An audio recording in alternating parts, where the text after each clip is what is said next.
Bonsoir à tous. Donc, bienvenue à cette soirée de mobilisation pour la libération de Julian Assange.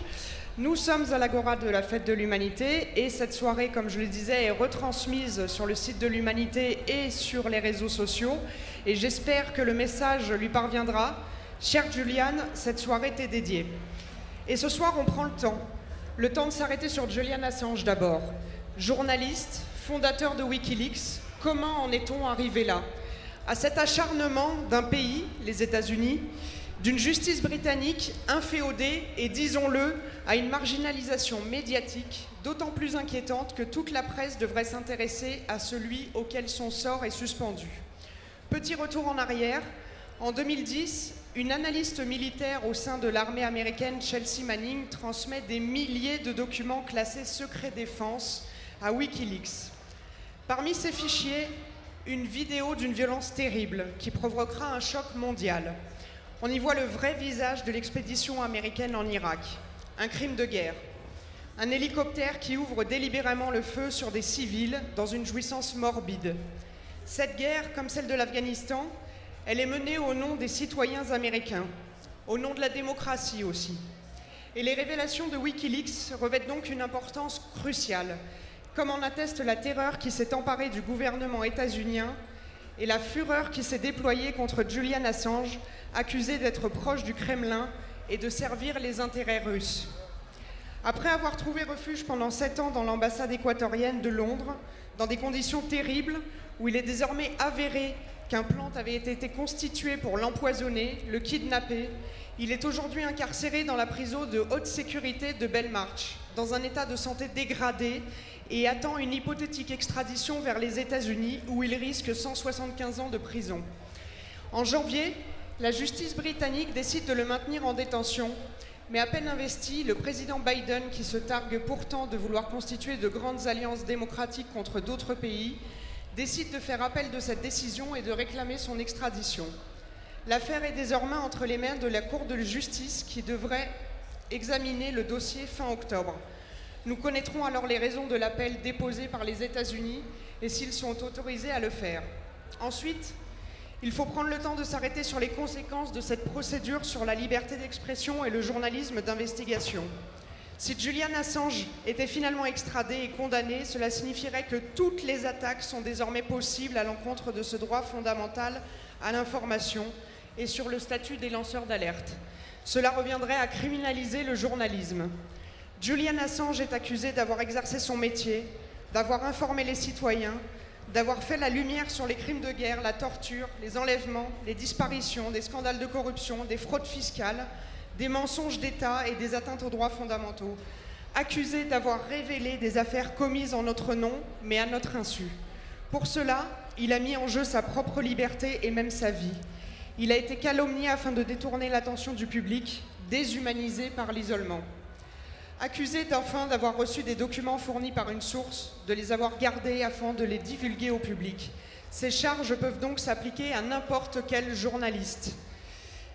Pour en parler avec nous ce soir, Stella Morris, avocate et compagne de Julian Assange. Bonsoir. Bonsoir.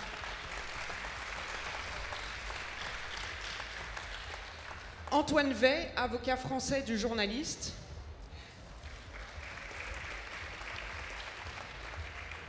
Eva Joly, magistrate et ancienne députée européenne. Pierre Laurent, sénateur et ancien secrétaire national du PCF. Et Anthony Bélanger, secrétaire général de la Fédération internationale des journalistes. Ma première question sera pour vous, Stella Morris. Avant d'évoquer le combat pour la libération, permettez-moi de vous demander comment va Julian. Et ma deuxième question, vous dites que les pouvoirs qui se déploient contre lui, vous et vos enfants sont impitoyables et qu'ils ne connaissent aucune limite. Pouvez-vous décrire les menaces qui pèsent contre vous?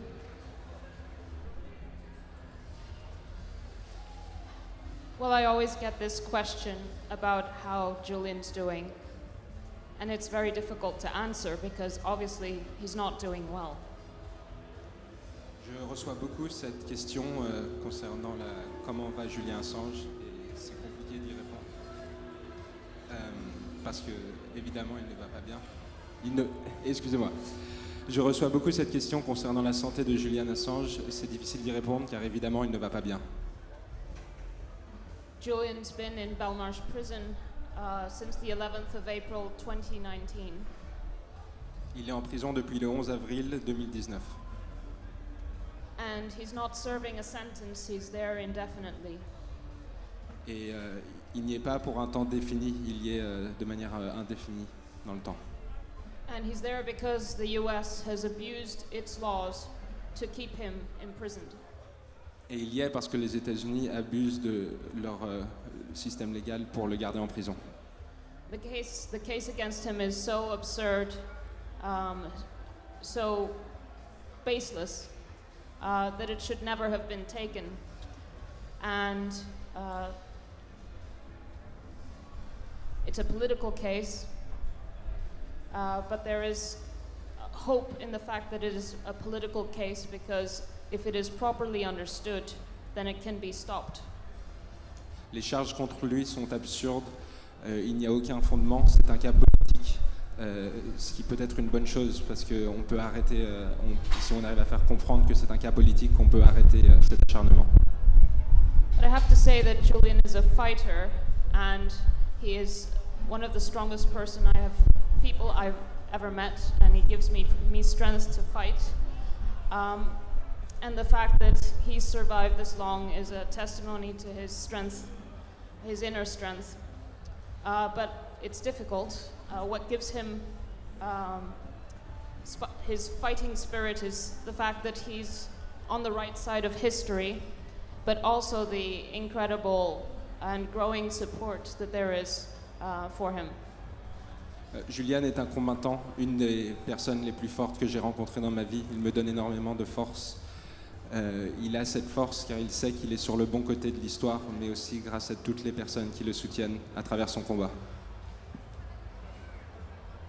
He's on the right side of history, and I'm saying this because we're on the eve of a very important anniversary.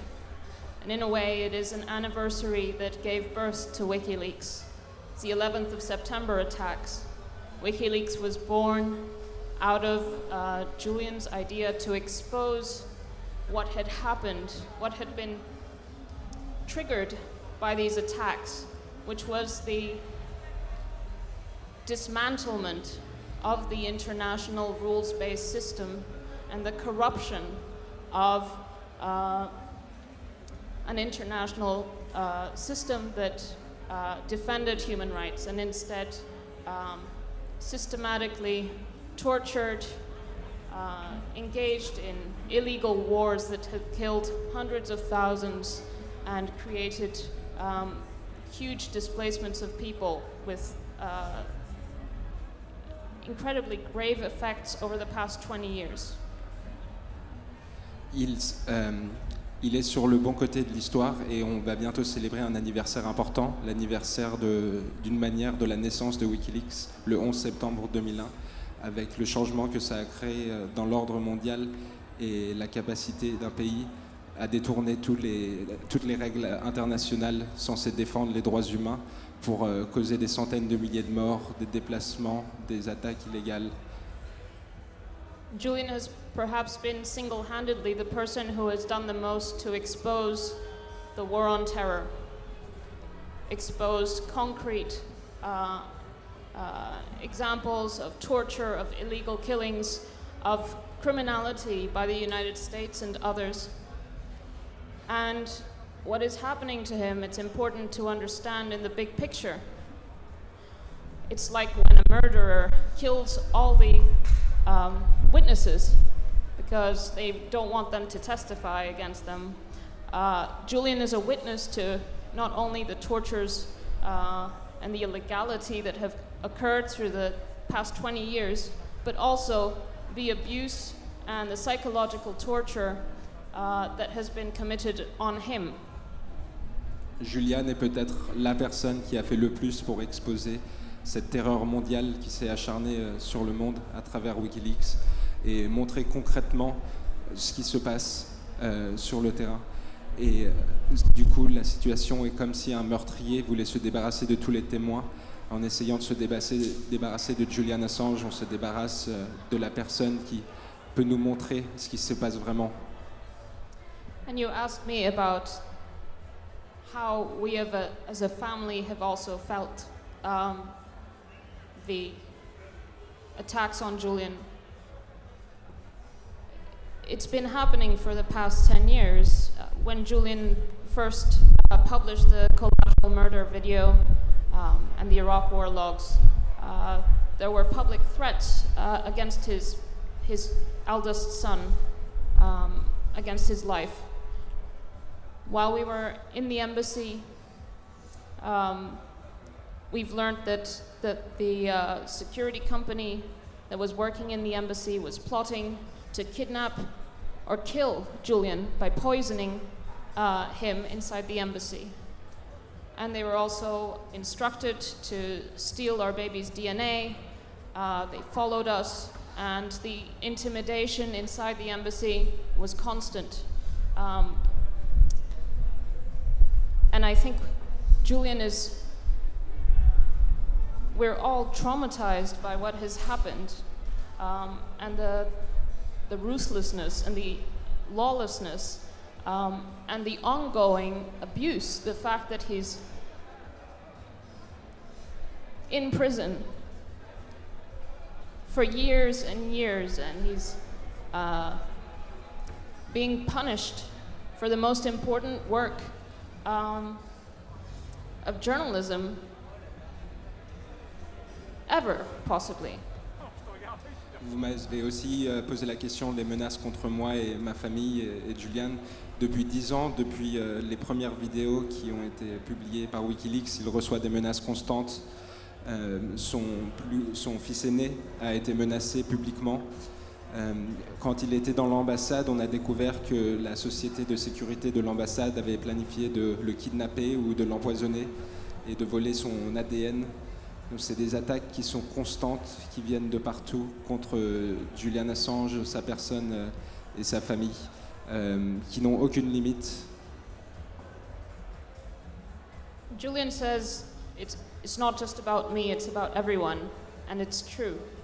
Because what the US has been doing is it is imprisoning a foreigner, a foreign journalist who was working in Europe.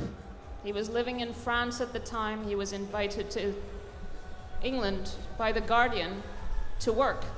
And then he got trapped there for the past 11 years, imprisoned in one way or another for over a decade. And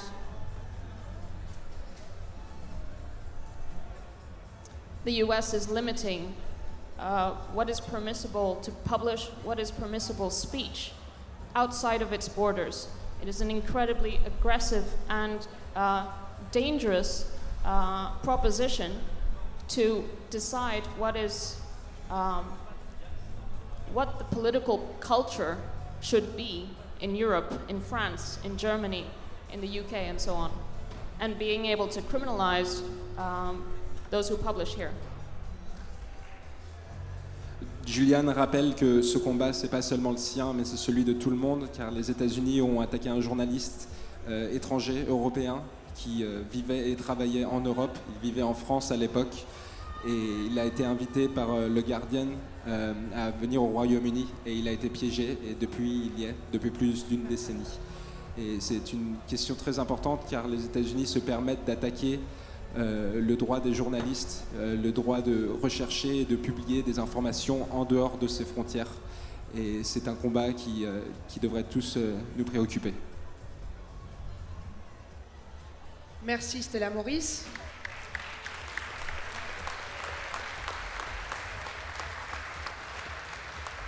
Antoine Vey, vous êtes l'avocat français de Julian Assange, donc. Vous demandez pour votre client, au nom de l'article 53 de la Constitution qui permet le refuge d'un homme menacé dans l'exercice de sa liberté d'expression, où en est actuellement la procédure et existe-t-il en l'espèce des législations qui protègent les lanceurs d'alerte? D'abord, je vous remercie d'avoir organisé ce débat parce que, vous l'avez dit, c'est un dossier, un cas, une affaire pour laquelle on a du mal à mobiliser les gens parce qu'on a cherché à la rendre beaucoup plus complexe qu'elle n'est. J'étais avec Stella à Genève il y a 2 mois maintenant.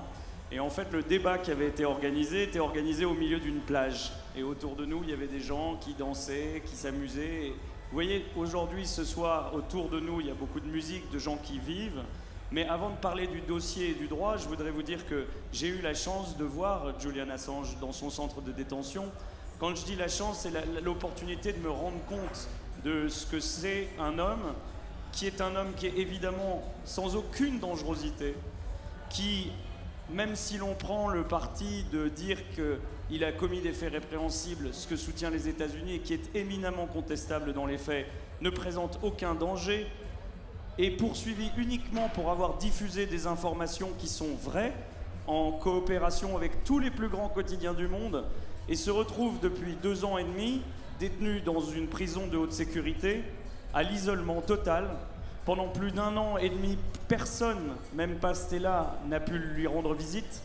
Il est dans une pièce qui fait moins de 4 mètres carrés, seul, et il subit à ce titre le simple titre de sa détention. Stella l'a dit, pour un homme qui aujourd'hui n'a été condamné à rien, ce que le rapporteur des Nations Unies a qualifié de torture psychologique. Les premiers éléments aujourd'hui juridiques qui a conduit la première juge britannique à ne pas extrader Julian Assange aux États-Unis est la prise en compte du fait que c'est un homme qui souffre, qui aujourd'hui présente un état de santé qui l'expose en cas d'extradition à un risque pour sa vie. Et à partir de là, la réalité tangible, physique, humaine qui s'impose à nous tous, c'est de dire au nom de quoi maintient-on cet homme aujourd'hui dans un état de torture qui n'est légitimé par aucune raison tangible. C'est un homme qui, si on voulait le juger, pourrait très bien être placé sous résidence surveillée. On imagine que l'Angleterre, les États-Unis et les autres pays du monde n'auraient pas de mal à le surveiller. Il pourrait voir ses enfants, il pourrait voir son épouse, et il pourrait surtout se défendre lui-même, ce qu'il est interdit de faire aujourd'hui, parce qu'il n'a pas d'accès à un ordinateur, il a beaucoup de mal à avoir accès à ses avocats, et il a beaucoup de mal à faire ce que nous faisons ce soir, qui est de réinformer l'opinion publique sur la réalité de ce pourquoi il est en prison. Et je le dis aussi simplement que la vérité il est en prison parce qu'il a diffusé des informations vraies qui mettaient en cause des pratiques illégales. Et c'est véritablement le cas le plus extraordinaire de l'histoire contemporaine judiciaire, où une personne qui dénonce des criminels se retrouve lui-même incarcéré par un dévoiement total de la règle de droit. J'ai rencontré avec Stella il y a 2 mois Niels Metzger, qui est le rapporteur des Nations Unies, qui a expliqué aux personnes présentes que lui-même, en tant qu'autorité des Nations Unies, n'était pas convaincu du cas de Julian Assange, qu'il avait des réserves d'ordre politique, moral, idéologique sur l'action de Wikileaks, mais qu'il a étudié ce dossier, qui s'est déplacé au chevet de Julian Assange avec des médecins, des experts psychiatres, et qu'aujourd'hui, il est le fer de lance de la défense de Julian Assange sur le terrain juridique. Donc Julian a une équipe juridique mondiale qui se déploie dans tous les pays. J'ai l'immense honneur d'être aux côtés de Stella pour représenter, on va dire, le monde francophone, la France, la Belgique, la Suisse, l'Afrique, dans lequel il y a véritablement un besoin de réinformer.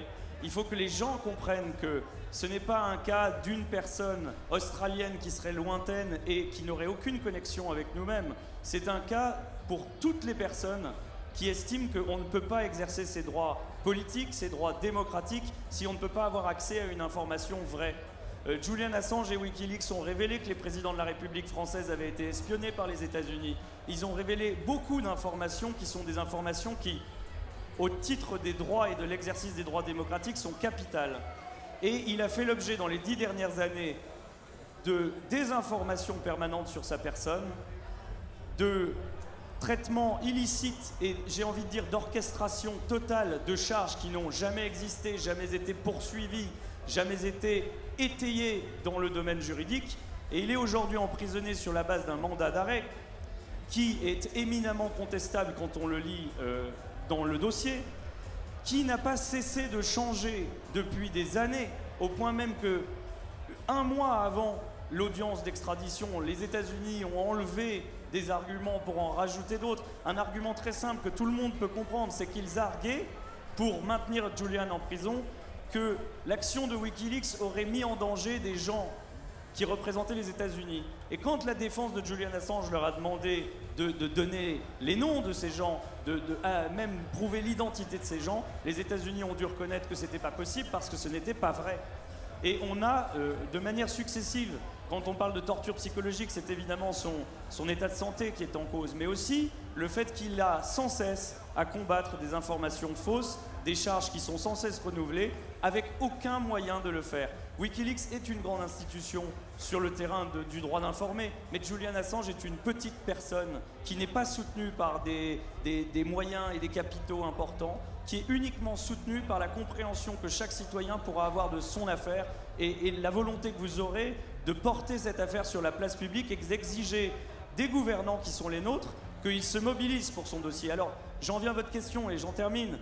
Bien sûr que sur le terrain juridique, il y a une limite à notre raisonnement quand on demande l'asile politique au terme de l'article 63 de la Constitution, parce que ça n'a jamais été fait.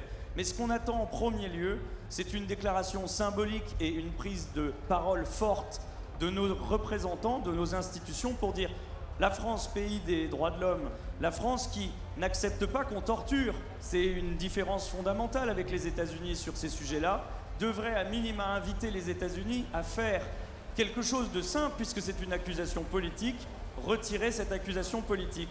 Avant l'élection de Biden, nous nous levions la nuit pour nous demander si Donald Trump allait ou non le gracier. Ça montre le caractère absolument arbitraire, non fondé de la chose, puisqu'il aurait eu le pouvoir, en 30 secondes, d'arrêter cette torture.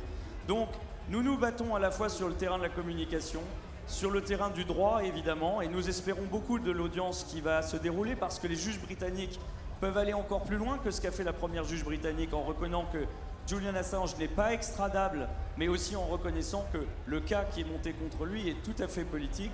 Et toutes les voix, tous les journalistes qui écriront pour lui, tous les journalistes qui soutiendront cette action, sachant que ce n'est pas du tout aussi simple que ce qu'on peut le penser. On a eu évidemment beaucoup de soutien de journalistes, mais on a aussi eu beaucoup de journalistes qui n'ont pas traité cette information. Et on ne comprend pas toujours pourquoi. Donc depuis 2 ans, nous avons essayé de tout faire pour réinformer, de travailler main dans la main avec toutes les associations de journalistes pour rappeler que c'est un homme qui est poursuivi pour avoir diffusé des informations vraies, qui est aujourd'hui torturé, et qu'il n'y a que s'il y a un réveil démocratique populaire qu'on pourra changer ce dossier. Merci beaucoup.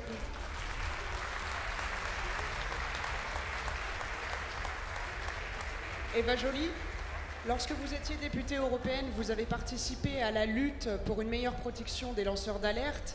Vous m'expliquiez tout à l'heure également comment vous aviez assisté aux pressions des autorités américaines sur la Suède. Les États-Unis prétendent-ils, selon vous, à l'extraterritorialité de leurs lois? Bonsoir tout le monde et merci d'être là et de vous intéresser au cas de Julian Assange. Son sort va dépendre de nous, va dépendre de vous et de la mobilisation que nous réussirons à faire.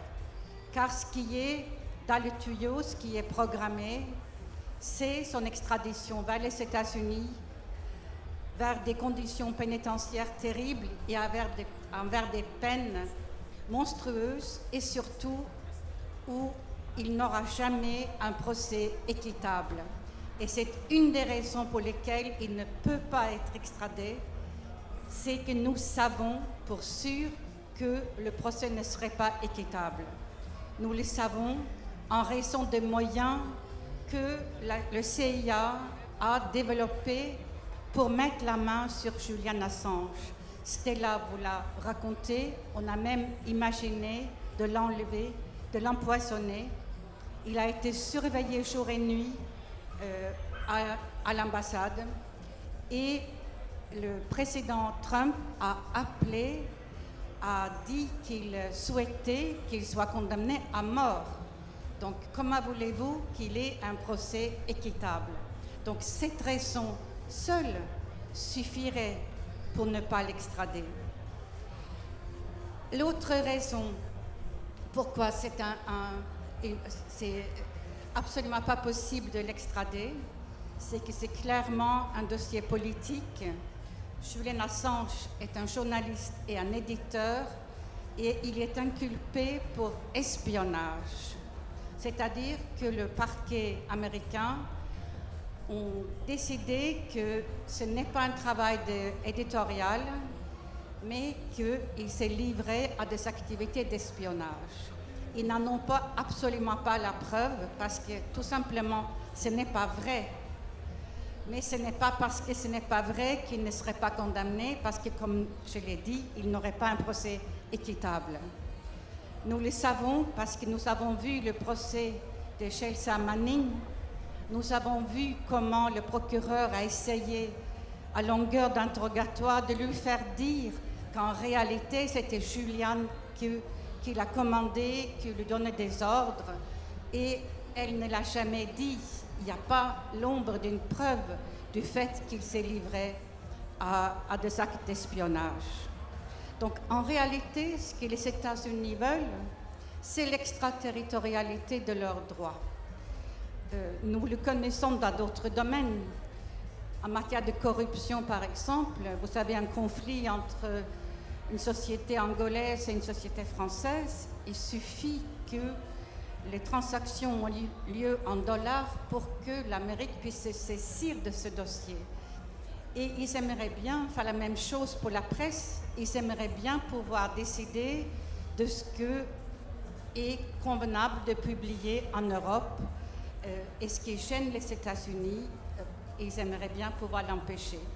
Donc, ça, c'est une des conséquences peut-être les plus graves si jamais Julian Assange était extradé.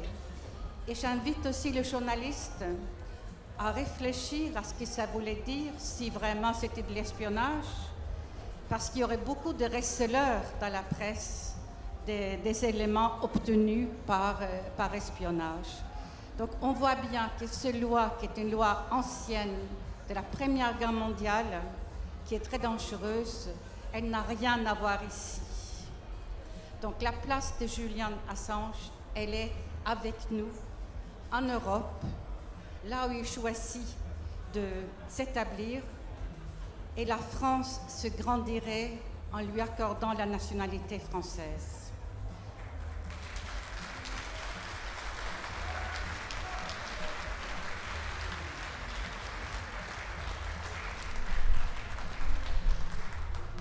Ça serait une manière forte de dire aux Américains que nous avons compris ce que vous faites et nous ne laisserons pas faire. Je peux témoigner, pour l'avoir vu de près, de l'énergie que les Américains mettaient à arrêter Julian Assange. Je lui ai rendu visite dans l'ambassade d'Équateur parce que j'avais fait sa connaissance en Islande, où nous avions travaillé ensemble sur un projet de transformer l'Islande en un paradis pour journalistes, où il n'y aurait pas des peines comme pour la diffamation, par exemple. On avait travaillé ça avec des députés islandais. Et c'était avant qu'il n'avait publié Collateral Murder. Je travaillais pour le gouvernement islandais. Je connaissais bien le ministre de la Justice et de l'Intérieur, Ögmundur Jónasson. Et lui, il a vu arriver en Islande, non invité, un Boeing rempli d'agents américains de la CIA qui lui ont dit « L'Islande est sous attaque et nous sommes là pour vous aider contre les attaques informatiques qui se présentent. » Mais Ögmundur Jónasson avait compris que c'était absolument pas ça qu'il voulait, mais qu'il voulait mettre la main sur Assange, et il les a empêchés de rentrer sur le territoire, il les a renvoyés. Mais il faut voir ce que ça veut dire de prendre cette initiative. C'est désespéré. Ensuite, j'ai suivi la volonté de détruire la réputation de Julian Assange.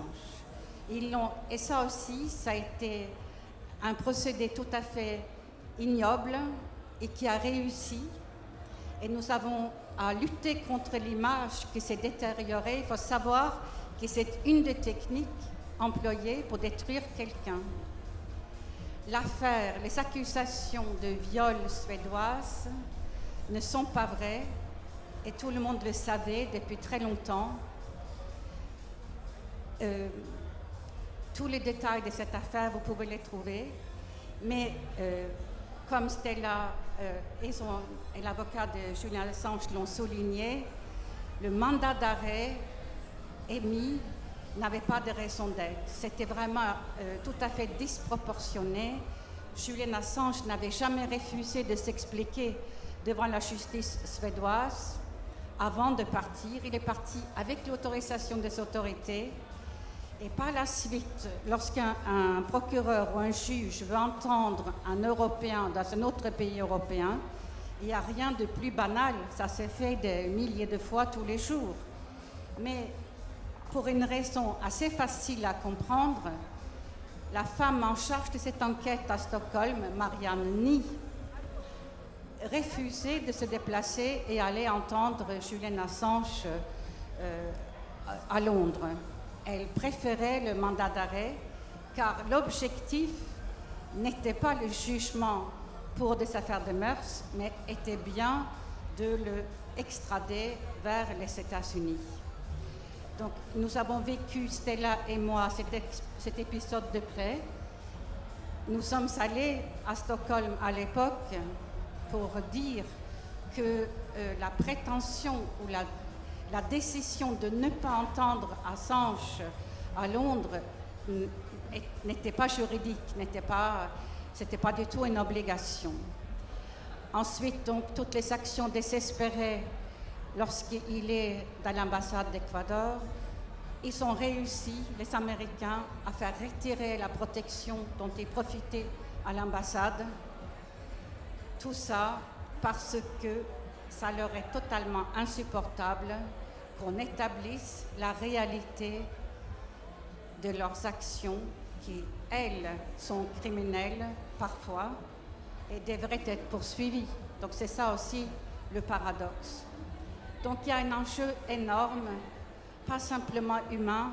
Moi, j'en peux plus, je trouve c'est tellement horrible, sa situation, et le traitement indécent qu'il a eu à Londres.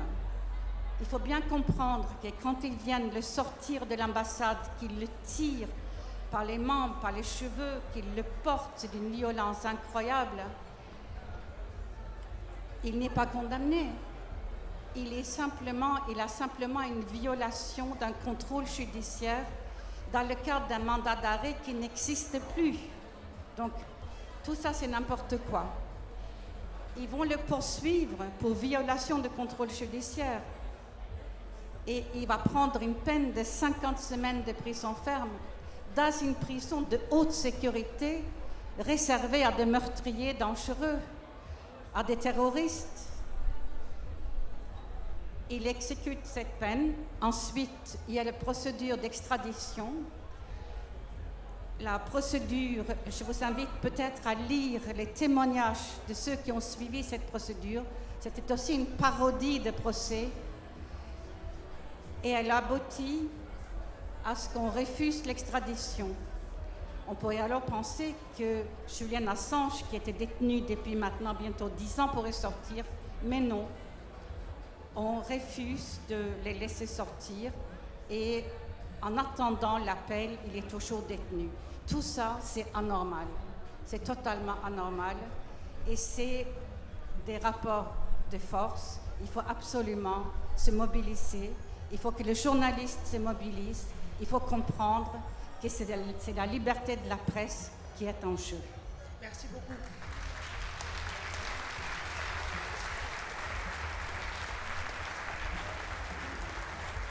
Pierre-Laurent, je me tourne vers vous. Vous participez justement de cette mobilisation depuis les débuts.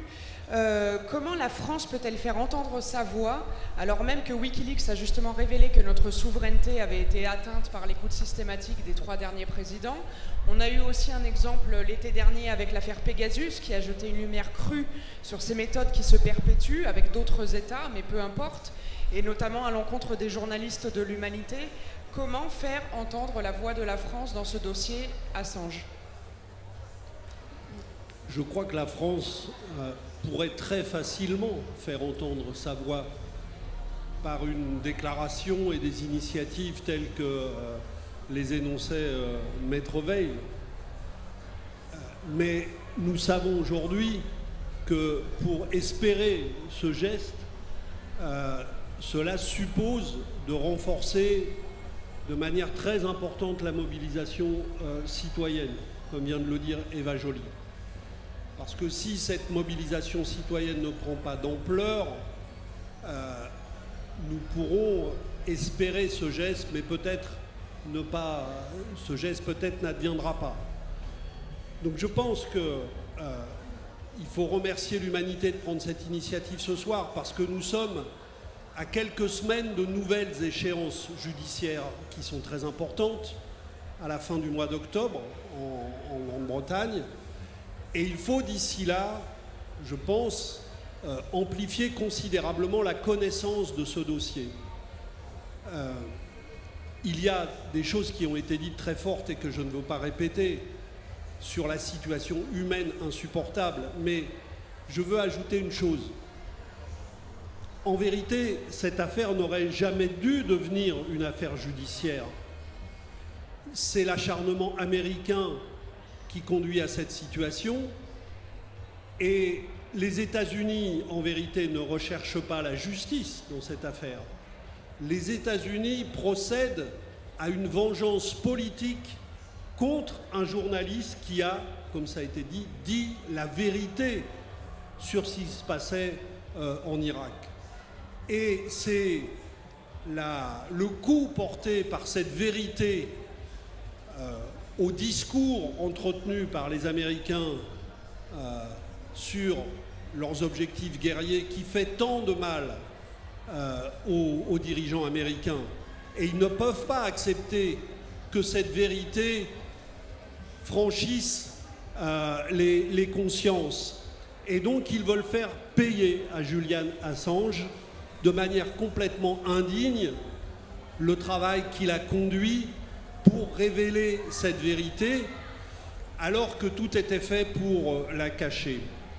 Et je pense qu'en ce moment, dans les moments que nous vivons à propos de l'Afghanistan, je fais ce détour, mais je pense que cette bataille de la vérité prend une actualité extrêmement forte, parce que ça fait maintenant des années que nous vivons une offensive contre les libertés au nom de la stratégie américaine de lutte contre le terrorisme. Or, cette stratégie, c'est un fiasco terrible, comme nous le voyons aujourd'hui, puisque les Américains partent après 20 ans de présence en Afghanistan, après des guerres considérables menées dans de nombreux pays, et ce sont les talibans qui prennent le pouvoir. Et les terroristes que nous étions censés combattre se renforcent dans toutes ces régions du monde.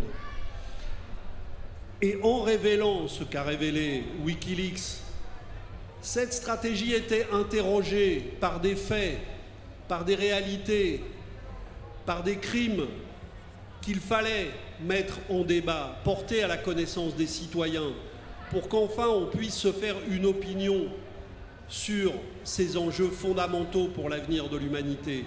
Et c'est ça que les États-Unis ne supportent pas avec le travail qu'a fait Julian Assange, et c'est ça qui les conduit à imposer à Julian Assange une privation de liberté qui dure maintenant depuis 10 ans.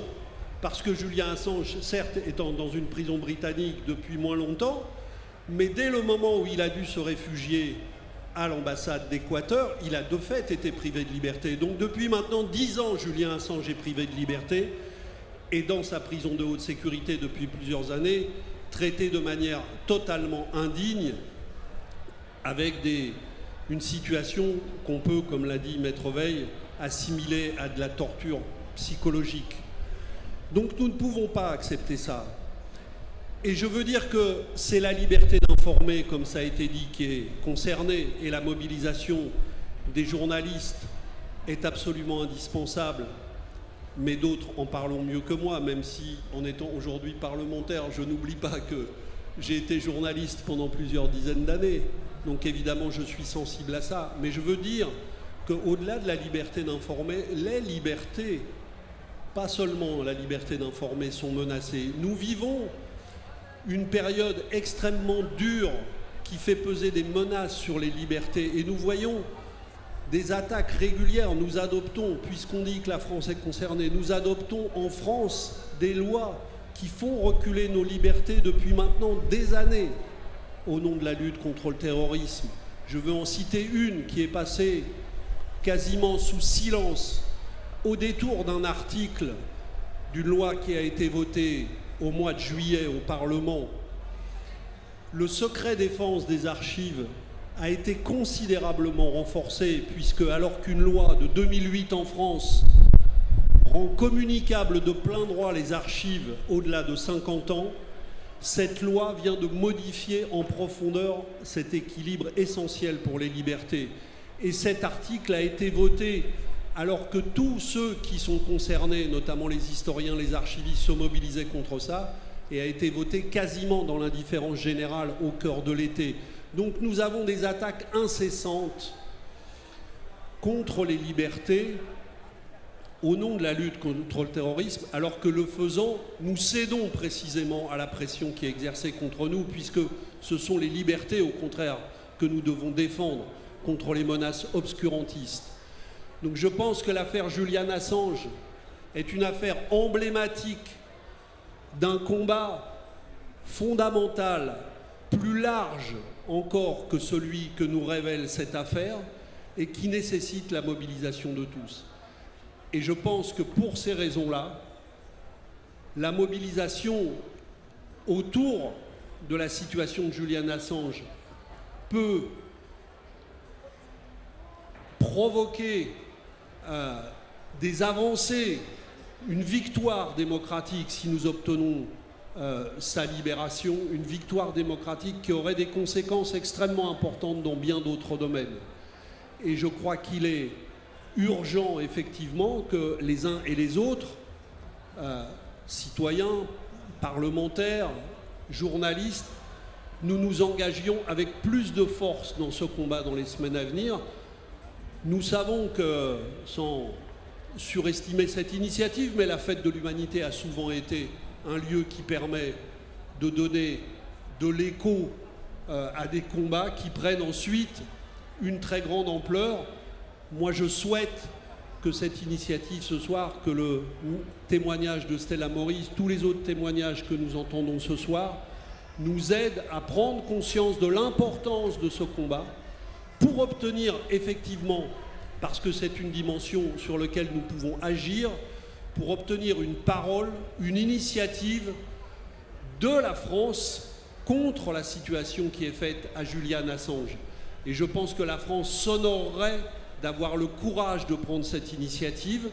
Et je pense que si nous unissons nos forces, nos intelligences, si nous informons sur la réalité de cette situation, je pense qu'un très grand nombre de nos concitoyens peuvent se lever pour ce combat et que nous pouvons le gagner.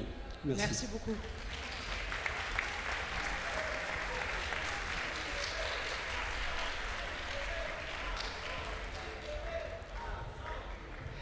Anthony Bélanger, quel risque fait prendre l'affaire Assange aux journalistes? Un précédent est-il en train de se créer par la porte dérobée de notre propre complaisance?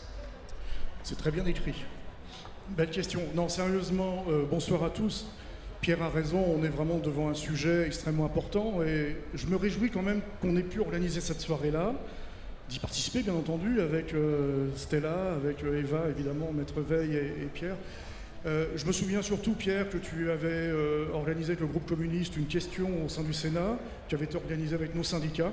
Je rappelle que la Fédération internationale des journalistes, que j'ai l'honneur de diriger, est composée de syndicats de journalistes. C'est la plus grande fédération mondiale de la profession, parce qu'on représente 600 000 personnes dans le monde.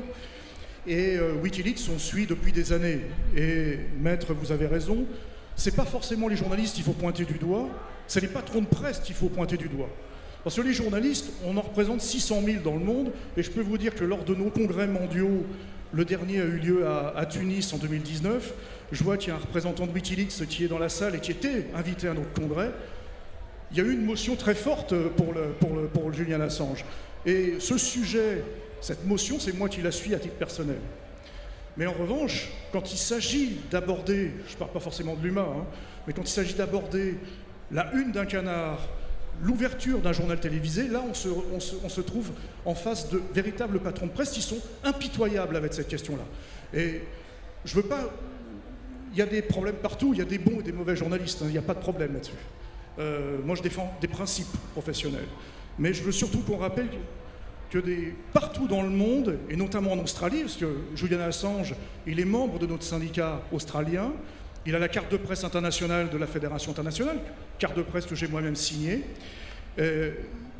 On a des mobilisations, et moi-même j'ai participé à des dizaines de mobilisations un peu partout dans le monde, de nos syndicats dans le monde, pour défendre Julian Assange, pour défendre le droit de savoir, le devoir d'informer pour nous, le devoir d'être informé pour vous, citoyens. Et ça, c'est l'essentiel du travail qui a été lancé par Julian Assange lorsqu'il a créé Wikileaks, même s'il n'avait pas forcément ces visions-là à l'origine, on connaît bien le parcours, en tout cas on en est arrivé là. Et qu'est-ce qui se passe aujourd'hui? C'est qu'on arrive à des LuxLeaks, des FootLeaks, des Panama Papers, et tout ça, ça découle, ce sont des petits qui ont fait, des petits Wikileaks qui ont fait des grandes affaires. Aujourd'hui, il y a plein de gens qui sont dehors. Eva Joly le disait très bien, il y a des criminels qui sont dehors, qui sont dans la rue, et eux n'ont aucun problème, aucun problème.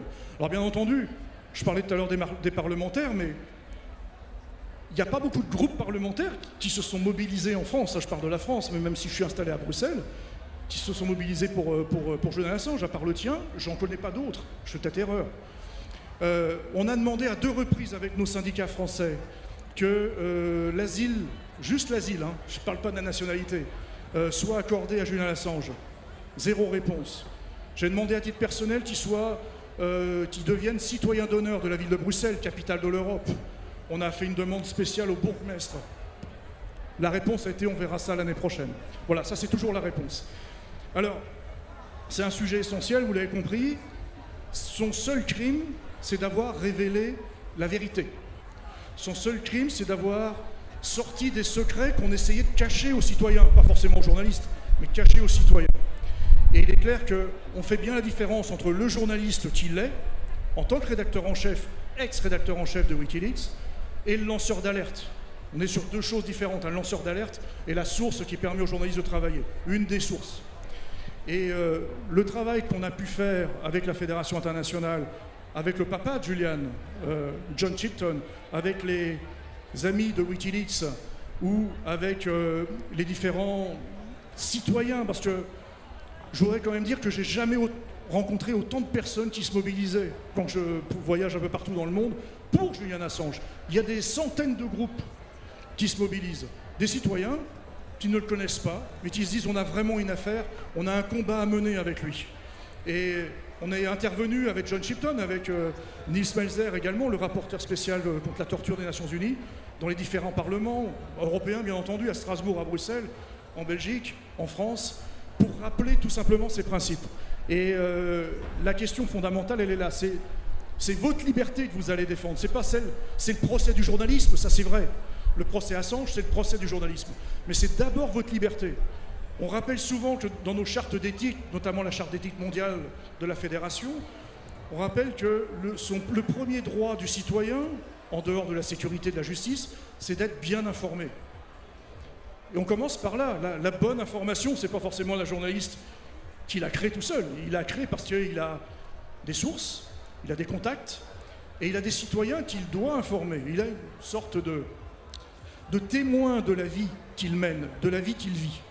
Et dans notre combat qu'on mène tous les jours, c'est celui-ci, c'est le combat pour les citoyens d'être bien informés.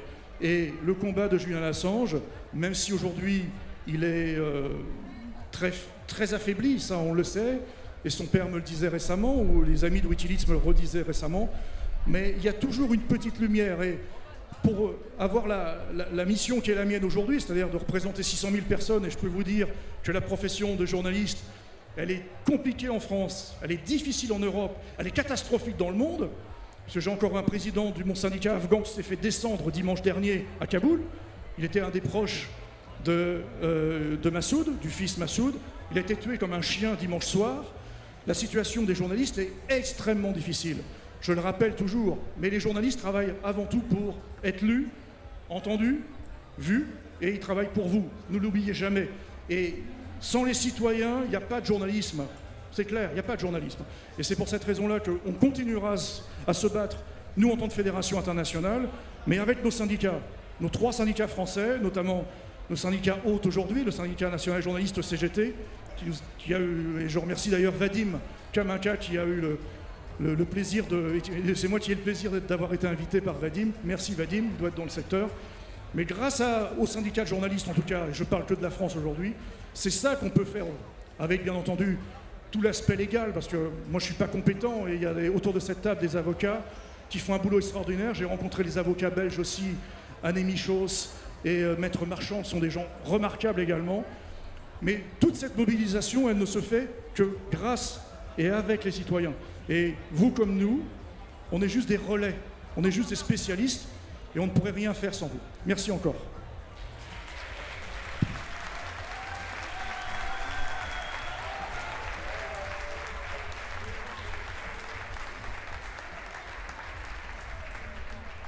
Merci beaucoup Anthony Bélanger. Cette soirée s'achève. Je vous remercie de l'avoir suivi ici à l'Humanité, à l'Agora de l'Humanité et en direct sur le site du journal. Et au nom donc, du journal, je voudrais remercier tous nos intervenants et plus particulièrement Stella Maurice d'avoir accepté de nous livrer son précieux témoignage.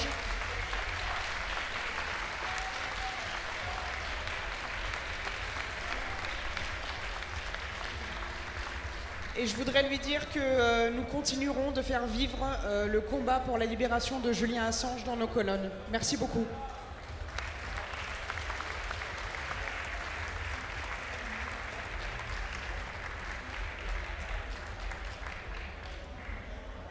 Merci Lina. Nous finissons donc cette journée de débat.